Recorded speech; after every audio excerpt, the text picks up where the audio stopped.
د شب قدر یوه خاص دعا ده. د ثاقب میډیا ناظرین تاسو نه دا گزارش کوو که تاسو زمونږ چینل باندې نوي یو نو زمونږ چینل ضروري سبسکرایب کړئ او ورسره د بیل بټن ضروري ووایئ چې موږ روزانه کښلې ویډیو تاسو ته په وخت باندې رسیږي. د رمضان مبارک اخر عاشرې دعا ده چې هغې الفاظ موږ تاسو ته ذکر کوو. حدیث شریف چې راځي امهات المؤمنین حضرت امی عایشه صدیقه رضی الله عنها حضور صلی الله علیه وسلم نه دا پوښتنه وکړه چې یا رسول الله که موږ شب قدر شپه ولیده یا موږ ته د شب قدر شپې پته ولګېده نو موږ څه دعا غواړو؟ نو حضور صلی الله علیه وسلم ورته وفرمایل چې دعا تاسو غواړو.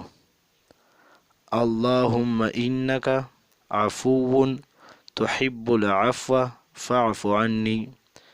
یغې دعا الفاظ دا دي اللهم انک عفو تحب العفو فاعف عني.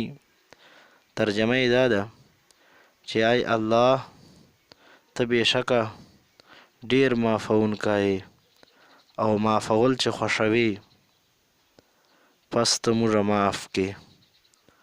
ای الله ته ډیر معافونکی او معافول خوښوي پس ته موږ معاف کې.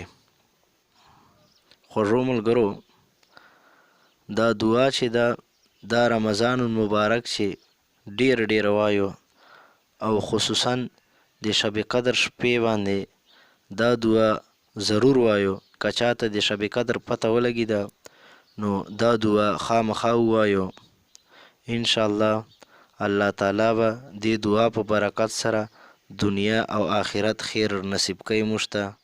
و آخر دعوانا ان الحمد لله.